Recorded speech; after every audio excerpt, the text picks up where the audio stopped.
आगे आदरणीय नारद जी महाराज कह रहे हैं, इति इति युक्तां भगवान विष्णु सपरे तुल्य रूपधिक ययो तदांजलो विंध्यावासिन कश्य पश्येश है सैतं कमंडलो क्षिप्रं कृपया क्षिप्रो वोन्मुनि तावतत् स नममो तत्र तत्कूपे न व्यसयत है। नारद जी कह रही, ऐसा कहकर विष्णु भगवान मछली के समान रूप धारण करके विंध्यवासी कश्यप ऋषि की अंजलि में आ पहुंचे। भगवान कृष्ण ने कहा कि विदिन एकादशी को पूरा महत्व बता करके और सब के प्राणी पापी प्राणी भी ये जगह के हमारो व्रत करके अगर वे आपको शरीर त्याग करे तो मेरे पास आवे के अंत में मैं मन पास में बुलाऊं, ये सब वरदान देकर के कह भगवान समुद्र में जाकर के मछली को रूप धारण करियो और विंध्यवासी कश्यप ऋषि की अंजलि में आ गए। भगवान कहे इतो छोटो सूक्ष्म रूप धारण करियो। कश्यप ऋषि जगह के बड़ सरोवर के माइन आपके दोबो अंजलि देवा आपा जी अपने पितरान तीर्थ स्नान करने जावा जना बटे तीर्थ के माइन जगह बट पंडा लोग वो जगह कहने के भाई 151 रुपये लगेंगे और आपके पूर्वजों को आप श्रद्धांजलि दे दो। आपा श्रद्धांजलि दे तर्पण कराइया तर्पण करा जकी टेम का माइन कह मछली है जकी कश्यप ऋषि के अंजलि के माइन अंजलि के वे धोबे ने अपने हाथ के माइन अंजलि के माइन कह कश्यप ऋषि की अंजलि में वो मछली आ गई। कश्यप ऋषि ने दया करके उसे अपने कमंडलू में रख लिया। जब वह उनके कमंडलू में न समा सकी तब उसे एक तालाब में एक कुंड में डाल दिया और कुंड में भी वो न समा सकी जना कह भी एक तालाब में डाल दी। जब उसमें भी वह न समा सकी तब उसे एक तालाब में फेंक दिया और जब तालाब में भी नहीं आ सकी तब उसे समुद्र में डाल दिया। देखो भगवान मत्स्य को रूप धारण करियो और भगवान जकी टाइम कह के वाह सूक्ष्म रूप धारण करियो जना तो कश्यप ऋषि की अंजलि में आ गई और धीरे धीरे कह बा 8 पोर के मैंने आपको आकार इतो बड़ो बना लियो कि बा न अंजलि में माई न लोटे में माई न घर की कुंड में न तालाब में न नदी में जना कह कश्यप ऋषि बिन पूछो कि बाला तू है कौन है आई जकी टेम का माइन तो तुम्हारे हाथ में भी समागी और अब इतो बड़ो रूप धारण कर लियो जना कह फिर समुद्र में छोड़ी। जना भगवान कह कश्यप ऋषि ने बतायो कि मैं शंकासुर का वध करने के लिए मैं मत्स्य रूप मैंने धारण की है कि उस शंकासुर जो वेद मंत्रान चुराने के लिए समुद्र का मायने मत कर रहे हो। जन भी टाइम भगवान आपको रूप बढ़ा करके और समुद्र के मायने गया। इसके उपरांत नारायण स्वरूपी मत्स्य ने शंकासुर को मारा। तत्पश्चात उस शंख को हाथ में लेकर बद्री कारण्य में भगवान आ गए। बद्री नारायण में सब मुनियों ने बुला करके आज्ञा दी। विष्णु ने कहा पानी में इधर उधर फैले हुए वेदों को तुम ढूंढ करके लाओ।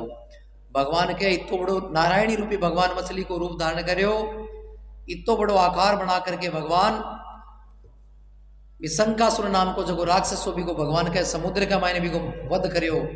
वध करने के बाद में सब देवताओं ने भगवान बुला करके और सब देवता और ऋषि मुनियावान सब ने लगा दिया कि जाओ जाकर के जड़ के मायने अपना वेद मंत्र जटक छुपेड़ा है वहां वेद मंत्र ना आप ढूंढो। शीघ्र ही आप लोग रहस्य युक्त वेदों को जल से निकाल कर बाहर लेके आओ और मेरे पास ले आओ। इतने काल तक मैं देवताओं के साथ प्रयाग में ठहरा हुआ हूं। भगवान के सब ऋषिया ने वो हुक्म दे करके कि आप तो वहां वेद मंत्रा ने लेकर के आओ और मैं बीती देर तक तीर्थराज प्रयाग के माइन देवताओं के साथ में कुछ मंत्रणा करूं कुछ बात करूं। राजा पृथु ने नारद जी से कहा। उसके पश्चात अपने तपोबल से समस्त ऋषियों ने यज्ञ बीजों के सहित सब वेद मंत्रों को ढूंढ निकाला। अथाई घटों चालू हुई। महाराजा वेन का पुत्र है जगह पृथु महाराज और नारद जी के बीच में वो संवाद चालू हुई। 2 अध्याय की कथा में सत्यभामा और कृष्ण के बीच को संवाद हो और तीसरे और चतुर्थ अध्याय में आदरणीय नारद जी महाराज और राजा पृथु के बीच में संवाद हुई। तो राजा पृथु ने नारद जी के दुनिया के बीच की अताइया है कि भगवान देवता सब ऋषिया ने काम लगा दिया और सब ऋषि मुनि जगह के जड़ के माइन जगह वेद मंत्र माने ढूंढवा में लाग गया और वेद मंत्रों को ढूंढ कर निकाल लिया। उन वेद मंत्रों में जो जिस मुनि को वो भाग मिला वह उस भाग का मुनि हो गया। क्या जको बीज मंत्र को पानो या बीज मंत्र वेद मंत्र वे जगह मुनि ने क्या जगह ला दिया। भगवान भी ने भी को अधिकारी बना दियो। तत्पश्चात हे राजन उसी दिन से उस भाग के वही ऋषि कहलाए। जितना भी ऋषि है जगह जगह जको भाग मिलो वह भागा का बे ऋषि भगवान भी दिन माने बाकी थरपना कर दी।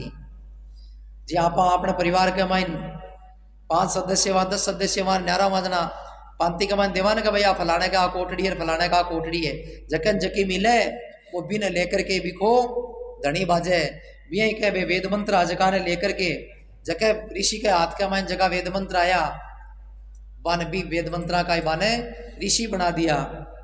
सब वेदों को लेकर मुनिगण प्रयाग में आए और ब्रह्मा के साथ विष्णु को उन लोगों ने सब वेद समर्पित कर दिए। कह सब ऋषि मुनि आर भगवान ने ब्रह्मा जी के सामने ला करके अर्पण कर दिया कि स्वामी ये वेद मंत्रों को आप रखो। सब वेदों को पाकर ब्रह्मा जी बड़े प्रसन्न हुए और तुरंत ही उन्होंने देवताओं तथा ऋषियों के साथ अश्वमेघ यज्ञ किया कि ब्रह्मा जी के मुख से निकल रहे चारों वेद। तो कह सब देवता जगह ब्रह्मा जी ला करके वे वेद जगह समर्पण किया। ब्रह्मा जी के वहां वेदा ने देख करके बड़ा प्रसन्न हुआ कि ब्रह्मा जी के मुख से वही निकले हुए उनको एक राक्षस ले गया। उत्तम चीज अगर किसी व्यक्ति के हाथ से चली जाती है तो भी को क्या बाद में धोखो या पश्चाताप ही हुए। आपने जहाँ परिवार को कोई सदस्य है अरे वो सदस्य अगर आपा ने छोड़ करके बिछुड़ करके निकल जावे तो भी के वियोग के मैंने आपा किता रो रो करके आप आंखें जगह ने खराब कर लिया भी गई वियोग के माइन भी ब्रह्मा जी का चारों पुत्र है वेद है जगह ब्रह्मा के मुख से निकल रहा है चारों वेद और वेदा पर आज पूरी सृष्टि टिकेड़ी है। आज जितनी भी प्रकृति है सब कुछ आज आप देखा सारी रचना ब्रह्मा जी की है। तो ब्रह्मा जी के पाछी आपकी खोड़ी चीज ने प्राप्त करी ना तो ब्रह्मा जी बड़ा प्रसन्न हुआ और प्रसन्न होकर के आप जहाँ जीवन करा कोई काम तुरंत आपने कोई चीज आता हुआ जना ब्रह्मा जी तुरंत बहुत बड़ो यज्ञ करो भी टाइम का मायने यज्ञ को महत्व बड़ो हो भाई। आज के टाइम का मायने दिखावे को महत्व ज्यादा है। कोई के पोतो हुए तो जीवन करे कोई के नांगल हुए तो जीवन करे के करियो भाई के घर बनाए हुए वो वास्तु का जाप कौन करावे कोई अभिषेक कौन करावे। लेकिन आपके रिश्तेदारा ने समाज के लोग दिखाओ करने के लिए बहुत बड़ो जीवन करे और जीवन करके खुशी मनावे मनानी भी चाहिए। लेकिन वास्तविकता जकी है वह चीज जकी आप घर के मायने पैदा कौन करा। इतो बड़ो घर बना करके एक पंडित जी जकी टाइम दक्षिणा देवे ना 500-700 रुपया अभी की पूरे गांव में चर्चा हुए कि महाराज महंगा बहुत है भाई हवन कराने का 500 रुपया ले लिया।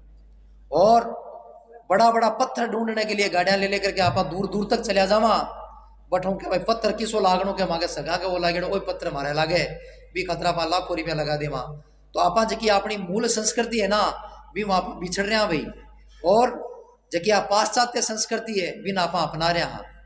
जीवन के मायने मकान बना करके व्यक्ति ने बड़ी खुशी मनानी चाहिए। क्यों देखो विवाह तो अपना माता पिता कर दे पढ़ाई अपने माँ बाप करावे मकान जब आदमी स्वयं जीवन में बनावे बहुत खुशी होनी चाहिए। जीवन करो सब काम करो लेकिन के जगह धार्मिक अपनी आस्था है वहां से दूर मत हो। वास्तु का जाप है भी मंदिर मकान का माइन आप बनावा जगी टाइम अपन सब ज्ञान हुए क्या देखो साहब बार बार कौन बने 100 साल की नींव लागे हैं किता आप विचार करा तो 100 साल थे भी मन में रहने की ठान लियो तो 100 साल भी रहो जद ही थे जद भी कमाई ने भी की नींव सही समय पर सही मुहूर्त में और सही विधान से लागेड़ी है और लगाइए जगह ब्राह्मण नगर ते संतुष्ट नहीं कर सको भी की चर्चा थे पूरे गांव में करके भी बदनाम कर दो ऐसा समझो कि आपका सर्वस्व धीरे धीरे पतन की ओर जाता है। तो आ चीज़ों को ध्यान रखो कि कौन चीज अपमान योग्य है कि चीज को अपन मान करना चाहिए। शास्त्र बार बार ताड़ना देता है कि ब्राह्मण का गाय का वेद का अपने मंदिरों को अपनी संस्कृति को और अपने से बड़ों का कभी भी अनादर नहीं करना चाहिए। अपने संतों का आपको अनादर करने से क्या व्यक्ति है जो धीरे धीरे जी हाँ टीडी दल है जो को खेताना श्याप करे ना भी मनुष्य के सारे जता पुण्य है वे भी के श्राप से धीरे धीरे छीन हो जावे और अंत में भी की वेदना भी ने झेलनी पड़े। इस प्रकार से सदैव के अपनी वाणी को बड़ी मधुर रखो। अपनी वाणी से किसी को हताश और निराश मत करो भाई। वाणी मनुष्य को हमेशा प्रिय बोलनी चाहिए। देनो लेनो जहाँ ताकि श्रद्धा है ताको घर सके जहाँ करनो लेकिन कह भी को देख करके अपमान करे वो यजमान आपको सर्वस्व पुण्य है जो को छीन करे। इस प्रकार से शास्त्र है जगह अपन बार बार ताड़ना दे करके जीवन जीने की कला सिखावे। शास्त्र आप के घर लॉटरी को न खोले न अपन पिसाड़ा बनावे। शास्त्र पैसा गरीबी अमीरी पुत्र संतान जो भी अपन को मिलता है ये भाग्य से मिलता है। और ये निश्चित बात है, भाग्य लक्ष्मी से लक्ष्मी है जकी भाग्य से मिले। आपने भाग में के लिखेड़ो है बात चीज जकी विधाता आपने जकी आप अपनी माँ के गर्भ में जकी टाइम आपनो प्रादुर्भाव हुए भी दिन सागे लिख कर दे देवे, जन्म भी सागे दे देवे कि इतनी बज इतनी मिनट पर को जन्म उसी और इसकी मृत्यु भी आपने सागे जल में भी दिन, इसकी मौत भी निश्चित है। तो ये बात ने मान करके चलो, कर्म अच्छे करो, भगवान की भक्ति करो, ये सब चीज़ें हो वो धीरे धीरे आपको जो मिलना है समय पर वो चीज़ें स्वतः मिलेगी। लेकिन मिलने के लिए मन बुद्धि वाणी अपना संस्कार ये प्रबल होना चाहिए। इसलिए भगवान पर भारी विश्वास करो कि भगवान जो करता है वो अच्छा करता है। भगवान किसी का अहित नहीं करता है। भगवान तो कहते हैं भक्त मेरे सर के मुकुटमणि और मैं भक्तों का दास। भगवान सर्वस्वा है, जको तो कह हमारा भक्त है, जगह हमारा सर का मुकुटमणि आपके माथे पर बैठाना आपके भक्ता ने, अरे कह मैं वहां के चरणा को दास हूँ। आपने चरणा की रज बनने के लिए भगवान आतुर है। ये भगवान अपनी भक्तमाल की कथा में ये बातें लिखते हैं। लेकिन आपा लोग जगह संसार का लोग माया विष्णु की माया में घिरेड़ा आ बाता ने समझ नहीं सका। इस प्रकार से के ब्रह्मा जी का सारा वेद जगह सब ऋषि मुनि बट ला करके दिया और ब्रह्मा जी बहुत बड़ो अश्वमेघ यज्ञ करायो और यज्ञ के अंत में देवता गंधर्व यज्ञ नाग और गृहक गण विष्णु और भूमि में दंडवत करके प्रार्थना करने लगे। देवता गणों ने कहा हे देवेश, हे देवों के देव, हे जगन्नाथ, हे प्रभु, हम लोगों की भी प्रार्थना सुनिए। हम लोगों के हर्ष का समय है, इससे आप हमें वरदान दीजिए। इस स्थान में नष्ट हुए वेद पुनः ब्रह्मा को मिले हैं। हे लक्ष्मीपते, आपकी अनुकंपा से हम लोगों को यज्ञ का भाग भी यहाँ मिला है। इसलिए स्थान आपके प्रसाद से आज पृथ्वी में सर्व प्रधान और पुण्य को बढ़ाने वाला है, मुक्ति और भक्ति को देने वाला है। सब ऋषि मुनि जगह की जगह बैठे है तीर्थराज प्रयाग में है। जखन है एक नाम पहली अठेगा भारत सरकार के माइन, आज तो भी को नाम पाचो पुनः प्रयागराज राख दियो, पहली भी प्रयागराज हो। मुगला का टाइम भी को नाम इलाहाबाद राख दियो, जो को उत्तर प्रदेश यूपी का मायने है। और 4 कुंभों में एक कुंभ को स्थान है, त्रिवेणी संगम को जो को स्थान है तीर्थराज प्रयाग में है। भगवान बट बैठे बट जाकर के सब देवता ऋषि मुनि जगह स्तुति करी और जाकर के भगवान ने क्यों कि भगवान ये बीज मंत्र वेद मंत्र सब है जगह मैं थाने ला करके दे दिया और माने भी यज्ञ को भाग मिलियो, मैं भी क्या बड़ा भाग्यशाली हाँ। लेकिन इस जगह ने क्या मिलियो जकी जगह पर मैं थाना चीज ला करके दिया। तो सब देवता प्रार्थना करे कि भगवान ये तीर्थराज प्रयाग ने इन तीर्थों को स्वामी बनाओ और सब तीर्थों में महानगरों में इसको सबसे श्रेष्ठ सर्व प्रधान घोषित करो। पुण्य को बढ़ाने वाला, मुक्ति और भक्ति को देने वाला, ब्रह्म इत्यादि महान पापों का नाश करने वाला, आज का ये समय भी परम पवित्र और अक्षय फल देता है, ऐसा हमें वरदान दीजिए। भगवान विष्णु ने कहा आप लोगों ने जो भी कुछ कहा वह हमारा भी यही देह है। जैसा आप लोगों ने मुझसे कहा वैसा ही ये सब ब्रह्म क्षेत्र जगत प्रसिद्ध होगा। और सूर्य वंश में उत्पन्न राजा भागीरथ गंगा जी को यहाँ पर सबसे पहले लेकर के आएंगे और गंगा जी का सूर्य पुत्री यमुना जी के साथ यहाँ पर संगम होगा। भगवान सब देवताओं ने आगे की कथा बता रहे कि इतने वर्षों के बाद में ये होगा कि वो तीर्थ क्षेत्र प्रयाग है, बद्रिकाश्रम है, जगह तीर्थ स्थल घोषित उसी और अट सूर्य वंश के मायने के त्रेता के मायने एक भागीरथ नाम को राजा उसी। अरे वो भागीरथ जगो सूर्य वंश के मायने भगवान शंकर की जटा से, और सबसे पहले भगवान शंकर की जटा से पहले भी के भगवान विष्णु के पास में थी ये मूल प्रकृति थी गंगा। बिन क्यों गंगा ने पृथ्वी पर लेकर के आसी, जते भागीरथ से पहले आ गंगा है जबकि पृथ्वी पर कुनी भी टाइम के मायने भागीरथ के बहुत वर्षों तक प्रार्थना करी जना गंगा पृथ्वी पर आई और क्यों गंगा ने लेकर के यहाँ पर त्रिवेणी संगम होगा और ये क्षेत्र ब्रह्म क्षेत्र जगत प्रसिद्ध होगा। सूर्य वंश में उत्पन्न राजा भागीरथ गंगा जी को यहाँ पर लेके आएगा और गंगा जी का सूर्य पुत्री यमुना जी के साथ यहाँ पर संगम होगा। गंगा यमुना सरस्वती तीनों नदियों का तीर्थराज प्रयाग में संगम हुए। आप लोगों तथा समस्त ब्रह्मादि देवताओं के साथ मैं भी यहीं रहूंगा और ये स्थान तीर्थराज के नाम से प्रसिद्ध होगा। विधि ने कहा प्रयागराज कोई स्थान पर वे वेद मंत्र मिला, भगवान विधि ने कहा प्रयागराज ने तीर्था को राजा बना दियो। जी हाँ, पुष्कर तीर्था को राजा है ना, पुष्कर से भी बड़ो तीर्थराज प्रयाग है, लेकिन कली काल का मायने भगवान पुष्कर ने सबसे बड़ो महत्व दियो है। तीर्था को राजा बतायो पुष्कर ने, लेकिन त्रिवेणी संगम जकी हुआ कणाई अगर प्रयागराज जाने को काम पड़े तो बट आप जाकर के देखी जो कुंभ के मेले के माइन तीनों नदियां जकी आपस के माइन तीन रास्ता आवे, एक जगह तीन है जो मिल करके और तीनों पाछी बटू आप आपको रस्तों पकड़ ले। आज भी बाकी बा जगी सतयुग त्रेता द्वापर से जगी परंपरा चलती आ रही है, बिया की बिया परंपरा चलती आ रही है। इसलिए भगवान कहे कि मैं भी तीर्थराज प्रयाग में निवास करशूँ और यज्ञ दान व्रत हवन जप और पूजा आदि कृत्य यहाँ पर सदा अनंत फल देने वाले और मोक्षदायी होंगे। क्या जको भी प्राणी को यज्ञ दान पूजा इत्यादि करे वे सदैव मोक्षदायी नहीं, उसी 7 जन्म के किए हुए ब्रह्म इत्यादि महापाप इस तीर्थराज के दर्शन मात्र से उसी समय नष्ट हो जाएंगे। क्या अगर व्यक्ति का 7 जन्मा का भी अगर कोई पाप है, वे क्या तीर्थराज प्रयाग का अगर कोई दर्शन मात्र करे और दर्शन मात्र से भी का पापा को क्षय हुए।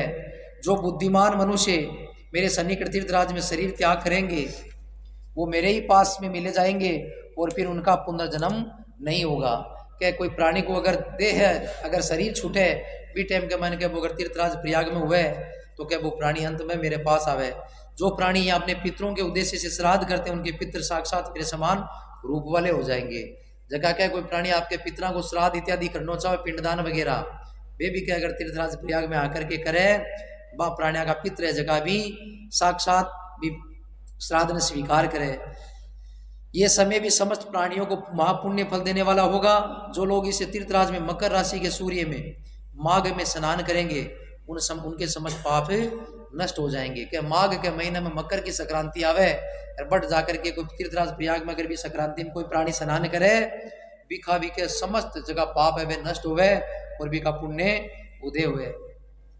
मकर की संक्रांति होने पर माघ मास में प्रातःकाल स्नान करने वाले को केवल दर्शन मात्र से सब पाप नष्ट हो जाते हैं। क्या मकर की संक्रांति हुए माघ को महीनों हुए वो प्राणी तो क्या केवल स्नान कर ले बिन अगर कोई दूसरो पापी भी स्नान कर आदमी का दर्शन कर ले तो क्या भी का भी पाप दूर हो जावे। जैसे सूर्य के समान जब सूर्य के तेज से अंधकार का नाश हो जाता है उसी प्रकार माघ के महीने में मकर की संक्रांति के होने पर स्नान करने वाले प्राणी को मैं सालों के अपने लोक सामीप्य सारूप्य अपना रूप दे करके इन तीनों मुक्तियों को प्रदान करता हूँ। जी प्रकार के सूर्य उदय हुए जकी टाइम का मायने अंधेरो हुए तो वो अंधेरो सूर्य उदय होता है धीरे धीरे छुप जावे। भी प्रकार से ही क्या जगह माघ के महीने के मायने मकर की संक्रांति में कोई प्राणी अगर तीर्थराज प्रयाग में या अन्यथा कहीं भी वो स्नान करता है उसको मेरा ही रूप देता हूँ और मेरे समान उसको सुंदर में मुक्ति से प्रदान करवाता हूँ। हे मुनिवर्य आप लोग मेरे वाक्य को सुनिए। सर्वत्र व्याप्त रहता हूँ मैं सदैव और सदैव बद्रिकाश्रम में मैं निवास करूंगा। भगवान का मैं सदैव बद्रिकाश्रम में निवास करूं, अन्यत्र सैकड़ों वर्षों तक तप करने पर भी जो फल प्राप्त होता है वह फल एक दिन में मिल जाएगा। क्या जब प्राणी अगर के एक दिन भी आकर के बद्रिकाश्रम में हमारा दर्शन मात्र कर ले और वो चाहे कितना लंबे टाइम तक के यज्ञ करने से भी फल नहीं मिले वो फल भगवान के हमारा दर्शन मात्र से भी प्राणी ने मिली। जो महानुभाव मेरे उस स्थान पर बद्रिकाश्रम का दर्शन करेंगे वो जीवन मुक्त हो जाएंगे और उनके समस्त पाप नष्ट हो जाएंगे। सूत जी ने कहा कि इस तरह विष्णु भगवान उन सब देवताओं को ये बातें कह करके ब्रह्मा जी के साथ अंतर ध्यान हो गए। इंद्र आदि देवतागण भी अपने अंशों को वहीं छोड़कर अंतर ध्यान हो गए। भगवान बद्रिकाश्रम में बैठा बैठा के सब देवता ने वो वरदान दे करके भगवान ब्रह्मा जी के सामने ही के भगवान सब वरदान दे करके अंतर ध्यान हो गया। इंद्र आदि देवतागण अपने अंशों को छोड़कर भाई इंद्र भी भगवान के साथ में आयडो और भी 10 दिक्पाल भगवान के साथ में पृथ्वी पर आयडा वे सब है जगह के भगवान के सन्मुख बैठा। जे ही भगवान के अठों अंतर ध्यान हुआ वे सब देवता भी अंतर ध्यान हो गया। जब तक भगवान इस सृष्टि में है भगवान का दिया हुआ सृष्टि में है तब तक ही क्या मनुष्य मृत्यु लोक में रहे। भगवान भी यहाँ से चले जाते हैं तो यहाँ पर कोई संसार में इंद्र आदि देवता के माँ को बैठ रहनो औचित्य नहीं है। जो कोई प्राणी इसे शुद्ध मन से सुनेंगे अथवा सुनावेंगे वे तीर्थराज प्रयाग और बद्रिकाश्रम जाने के समान फल प्राप्त करेंगे। क्या पद्म पुराण की 4th अध्याय की कथा ने जगह प्राणी भाव से सुने और ये कथा ने सुनाई है वह दुनिया ने क्या बद्रिकाश्रम जार दर्शन करने को जो फल मिले ना वो फल कार्तिक के महीने के पद्म पुराण की चतुर्थ अध्याय की कथा ने सुनने से और सुनाने से मिले। अब हर